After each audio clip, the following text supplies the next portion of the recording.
Electricast. Welcome to Her Extraordinary Life by Design, where we celebrate women who are shaping their lives one extraordinary day at a time.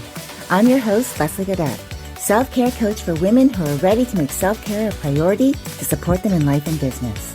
Every week, I'll be speaking with inspiring women from various walks of life who will share their personal journeys and will discover how they have fearlessly carved their own paths as business owners, passionately pursuing their dreams and creating a meaningful impact on their communities. So let's get started. Hello, and welcome to Her Extraordinary Life by Design podcast. I'm your host, Leslie, and I'm excited to be speaking with my next guest, who is here today to help me continue a new wonderful health and wellness series. Today, we're talking with Reverend Mary Martin, who I've had the pleasure of meeting in a podcast community. Through her business, Catch the Vision Now, she leads seekers to walk into their beauty, talent, and giftedness. She facilitates inspiration, motivation, and pure love, opening the door to positive change using these questions. Who am I? Why am I here? Does it matter that I exist? Reverend Martin has published multiple books covering topics such as empowerment, personal growth, human rights, and fulfillment. As a public speaker, she delivers presentations to various audiences, sharing her insights and stories with passion and humor. For decades, this life changer has helped others catch the vision now. I'm really happy that the Reverend has carved out time to join me today, and I'm looking forward to getting to know her better, unpacking everything that she's doing today and the impact she is making on the world around her. So let's get started. Welcome, Mary. I'm excited to have you on the show today. Well, Happy New Year, Leslie. And I'm pleased and excited to be welcomed as a guest on Her Extraordinary Life by Design podcast. Thank you. Thank you. So before we get started unpacking what you're doing through your business and your speaking engagements and the other things that you do, can you give us a little bit more insight into the woman, the personal side of your story, and then we'll talk more about what you do. Right. I am 73 years old, to get that out of the way first. A lot of people don't like to ask, but are curious. I was born in Pittsburgh, Pennsylvania, USA. I and my twin brother are the only of my family. My father had 7 kids, and we are the only offspring to venture forth, to venture out. And we've always been curious about the world. So I consider myself a global citizen. And I lived in Canada for 15 years. Half of that was in Ontario. The other half was in Saskatchewan. People don't know where that is usually. It is north of North Dakota and Montana. I think my reward after that bitter cold experience was 5 years in Hawaii. I did move back to the USA. I lived in various places in Michigan and now have been almost 14 years in Central America. 5 years were spent in beautiful Belize, and I'm currently in Antigua, Guatemala. My educational background includes a Bachelor of Theology and a Master of Divinity degree. I am an ordained minister, and people laugh sometimes at my title because as a human rights activist, I'm sometimes referred to as Reverend Mary Martin. My greatest achievements, Leslie, are my 4 beautiful kids, 7 grands, and at this moment, 4 great-grands. I love life. I love people. I'm open. I'm energetic. I'm positive. And I love you. Oh, I love it. Oh, thank you so much for sharing that with us. I think it's so beautiful to know that we have similarities because we did both spend time in Canada. I actually grew up in Toronto, so that's in Ontario. And then I also have lived in multiple provinces in Canada. In fact, my husband and I, we drove all the way across from his province, which is New Brunswick, which borders Maine. And we drove in the winter months. Unfortunately, it was very cold, but we drove across Canada. And it was quite interesting to see the entire country, which I'd never done that before. So, and then of course, we've lived in multiple other places, but I decided to start chasing the sun before we got onto this call today. Both of us talked about how we both like the heat and we both started chasing the sun. So, yeah, that's something that I truly love and we have similarities in common. So, I love that. So, thank you. And you don't look your age, by the way. You look wonderful. I know no one can see you, but you look beautiful and you're an incredible woman. I love the things that you shared about what you do with your life, your children. How it just seems like you were glowing from just talking about them. And I think that's beautiful. So thank you so much for sharing that because I think it's nice to actually get to know someone, not just because of maybe the business connection or the collaboration connection that we have, but just from that personal place so that people get to know us as the humans that we are, because that's where we start first. We're human first, and then everything else falls into place. So thank you so much for sharing that. So I want to talk about what you do. Tell us more about the vision of Catch the Vision Now and how that came about. I felt called to the ordained ministry in 1978 in Oshawa, Ontario. And I had no inkling. That was not even the furthest thought. There was no thought. But I heard in my spirit, I want you to prepare for ordination. And what I heard was not strong or insistent, but very peaceful and calm. I, on the other hand, was quite vocal in my spirit and loud, I feel, in protesting. I had known no other person who was preparing for the ministry. I didn't really understand what that meant. And I certainly didn't know any other women. And I was just one of a very small number of people of color in that area where I live. And I was facing a divorce with 4 small children. And I was flummoxed, I guess is a good word. And the next thought that I had in my spirit was talk to Keith. Keith was the pastor of the church I attended, and it was a Free Methodist church, Whitby Free Methodist Church. I made an appointment, and he and his spouse, Donna, welcomed me into their dining room. And after some small talk, I said, I feel or heard that I should prepare for ordination. And they laughed at me, both of them. I was so upset, I cried. And Donna said, sweet Donna said, oh, Mary, I'm sorry, we're not laughing at you. It's just that you're the third one this week. Another one was a former priest who married a former nun. They had a child.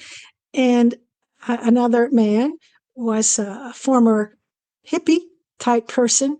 And there had been no call from the pulpit about that. And they just kind of hugged me and said, well, we'll just try to work this out. And my life changed from that point on. My ambition was in fashion merchandising, where I could travel and be among glamour and fun. And my life turned totally opposite of that, for sure. My journey took me to Moose Jaw to study for a theological degree. I was sent to the desert on purpose, and it's in my book. It's over. I've had it stop calling me girl.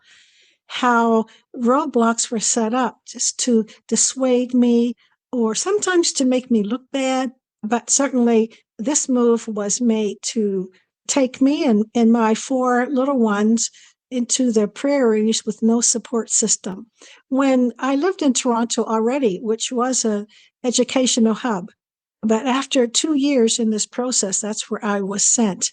When I guess it appeared to them, she's not going to give up. I didn't understand the background. I just persevered. While I was in Moose Jaw, people would ask me to speak. I think partly because they were curious. How did you get here? And one time someone asked me, Mary, are you paid when you speak? I said, of course. And then I was asked, do you have a license for your business? And I said, what is that? Well, you need to be licensed in order to be paid for what you do. And I suggest that you go to the city hall in the capital city of Regina, Saskatchewan. I said, oh, okay. And I did that. And at the desk, a kind man came to me and he said, may I help you? I said, yes, I want to register my business. And he said, what's the name of your business? And I said, I don't have a name. He said, well, you need a name. What do you do? And I said, well, I believe that more is taught than caught. And I believe that people need to take responsibility for what they learn and take an active part in their education. So I want people to catch the vision. And he said, that's the name of your business. And so that's how it began in 1983. Catch the Vision was incorporated in Regina, Saskatchewan. I love that story. That's incredible, especially as you had a completely different vision for your life. You were saying fashion merchandising, which is so far like polar opposite to what you were even thinking to do. You had two different paths, and yet God started speaking to you like, okay, no, this is the vision I have. I want you to start looking at this. And then having those people in your life that you already could lean on to help you to decide, like, okay, what is the next step?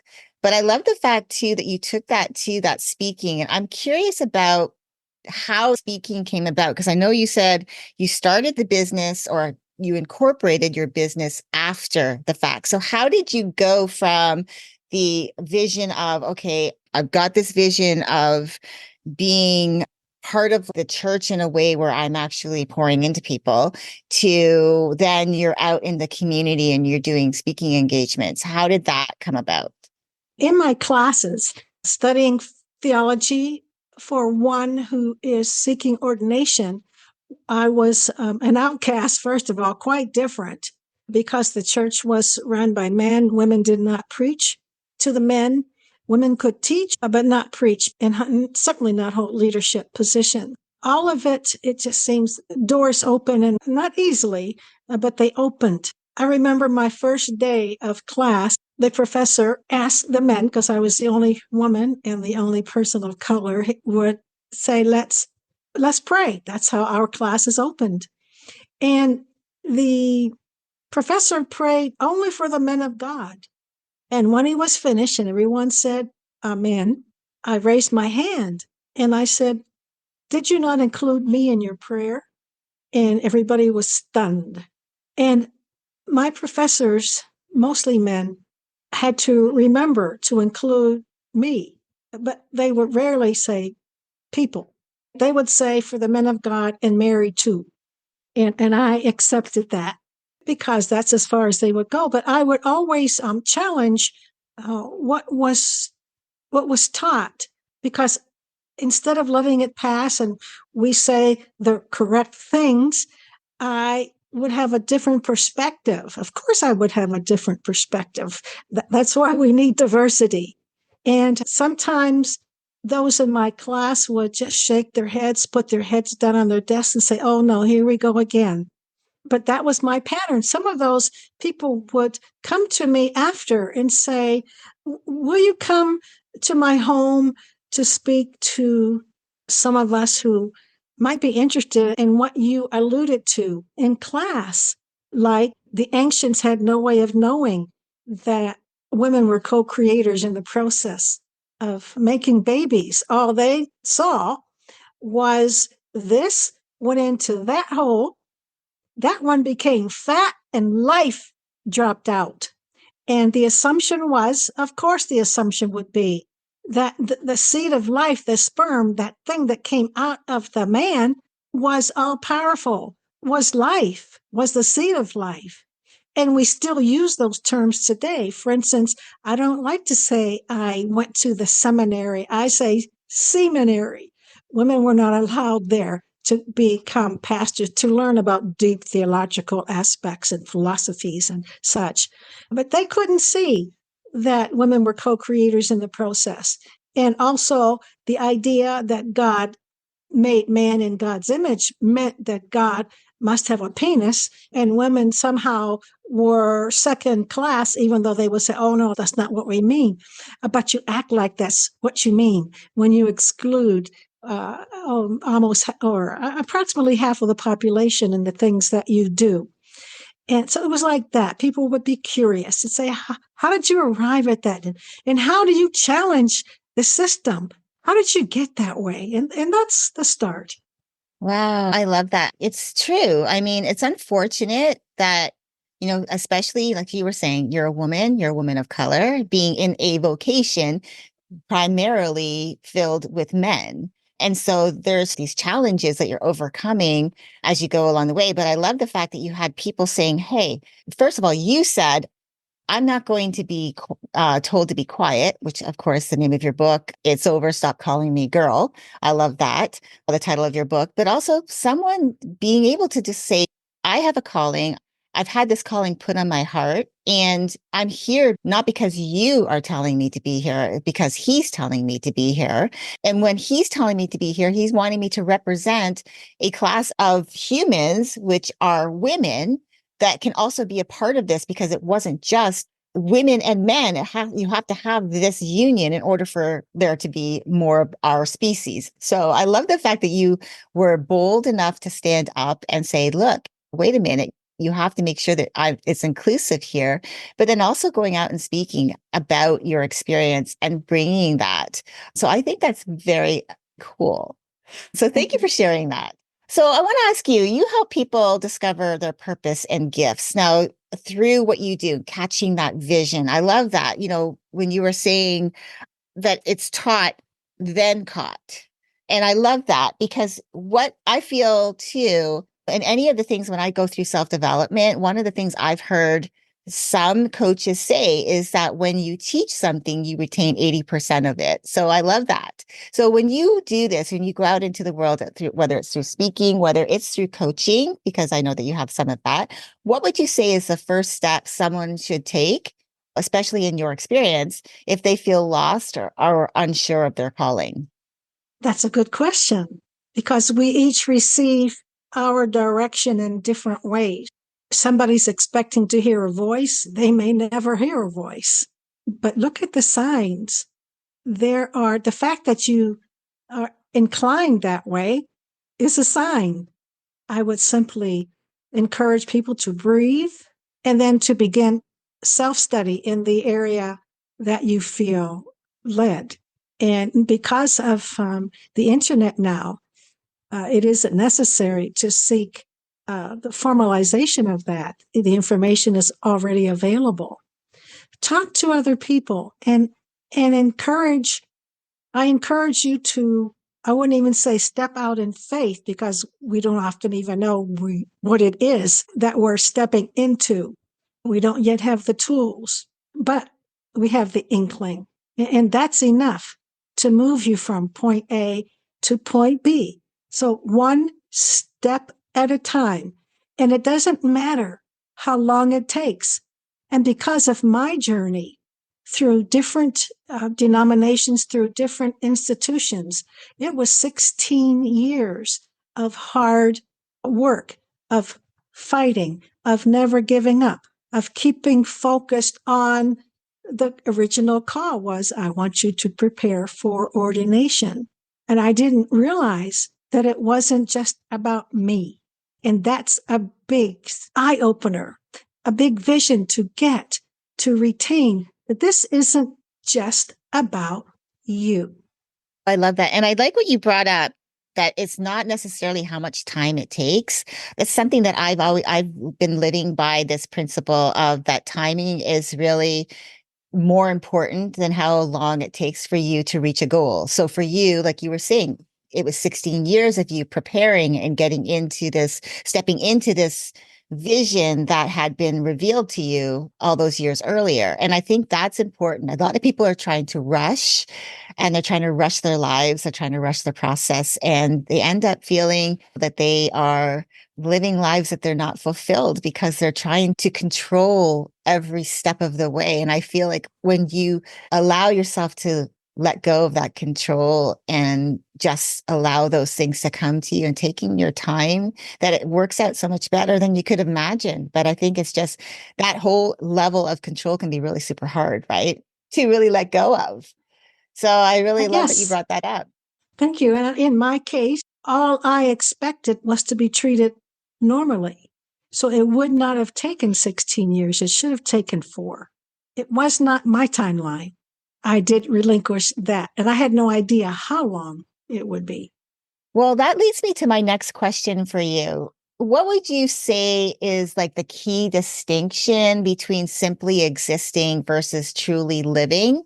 And then there's the second part of that is like, how can we like cultivate more fulfillment and joy? Because I think a lot of the time people are just simply existing. They're going through their day to day, feeling like they have a purpose, but they don't know how to seek that out. And again, we talked about that in the beginning. But what would you say is that key between that just to simply just existing day to day or going out and really truly living your life?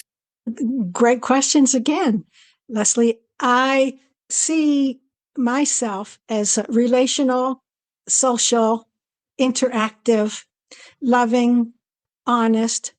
There are lots of words that I can use to describe myself. I would encourage people, which I do when I do vision quests with them, to give me some words that describe you and be honest that the first things that come to your mind. If I had asked myself that years before, I would have said angry, judgmental, ugly, stupid, skinny, dumb, even the N word, even the B word. So that's where we start with knowing who we are. You have to start with the truth of who you see yourself, not others right now, but who you see yourself. And then from there, you make the decisions of what you like, what serves you, what you don't like because it doesn't serve you, and then to move out into an effective lifestyle. That's the beginning. And to continue that, once you know that you desire to be effective, you desire to be all you can be, then doors open that the people who agree with you come to you. Your circle, I wouldn't say widens, I would say your circle closes to protect you, to have those in your circle who you would do for them the same as they would do for you, and vice versa. And so I would say those two.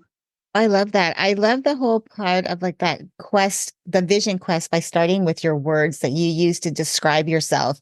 I know we can be really super harsh. And I think when you ask someone to say it out loud, a lot of the time we are very bold to say the negative things inside our own head to ourselves. But when someone actually asks us to describe ourselves to them, it can be challenging, but it can also just be that eye opener. It's like, you know what? Maybe I really need to be a little bit kinder to myself. It's almost like that prompt from that person. So I love that you do that. That's very cool. I think that's great. My last question to you would be if you could impart just one piece of wisdom or advice for our listeners to help them on their journey to discovering who they are, what their purpose is, what they can, as you were saying, the questions you ask of who am I? Why am I here? Does it matter that I exist? What would be that one piece of advice that you would give to them to help them answer those questions? My one piece of advice, I try to encapsulate it, is to want to know who you are, that you want to know, why am I here? That you want to know, do I even exist? It's the want to. It's to catch that vision. And then it's the kernel that opens up a whole new life. And it's a willingness to embrace it, no matter what or how it is manifested. Just trust it. I love that. Thank you. Yes, just trusting yourself. I think it's just that's the scary part. Like, you mean I can trust me? Well, yes, of course, I know for myself that it has a little bit more to that for me because I have a relationship with God. So I want to be able to bring my hopes, my dreams, my questions to him to answer those questions of who am I, why am I here, and what's my purpose even. And do I even exist? Like especially when that whole question revolves around other people, do they even know I exist? I truly love what you shared today. Thank you so much for being here and generously not only sharing your story about how you got into doing what you do, but you've dropped such wisdom today for our listeners. And I am so grateful. So thank you so much for taking time to speak with me today. My pleasure. And Happy New Year. And all of us can still rest for the rest of our lives. Catch the vision now. Yeah, I love that. And I hope our listeners recognize that the journey to self-discovery begins with believing in themselves, catching that vision for all they can become. Even small steps taken with faith and courage can lead to profound growth. Be sure to check the show notes for Reverend Martin's contact information if you'd like to explore more ways to uncover your gifts. Her message is one that can spark transformation in us all. I hope you walk away feeling energized and equipped to pursue your purpose, move past obstacles, and share your light with the world. Keep dreaming big, believing in yourselves, and taking bold steps forwards, because when you catch that vision for all you can be, anything is possible. So as always, keep dreaming, keep believing, and keep designing your extraordinary life one day at a time. Thank you for joining me on Her Extraordinary Life by Design. I hope you've been inspired and empowered by the incredible stories shared on this show. If you enjoyed this episode and the conversations we've had, I would greatly appreciate if you could take a moment to leave a review. Your feedback and support mean the world to me, and it will help others discover the podcast and join our empowering community. Remember to hit the subscribe button so you never miss an episode. Together, we can continue to learn from these amazing women, uncover their extraordinary journeys, and be motivated to create our own lives by design. Thank you again for tuning in. Until next time, stay empowered and keep shaping your extraordinary life one day at a time.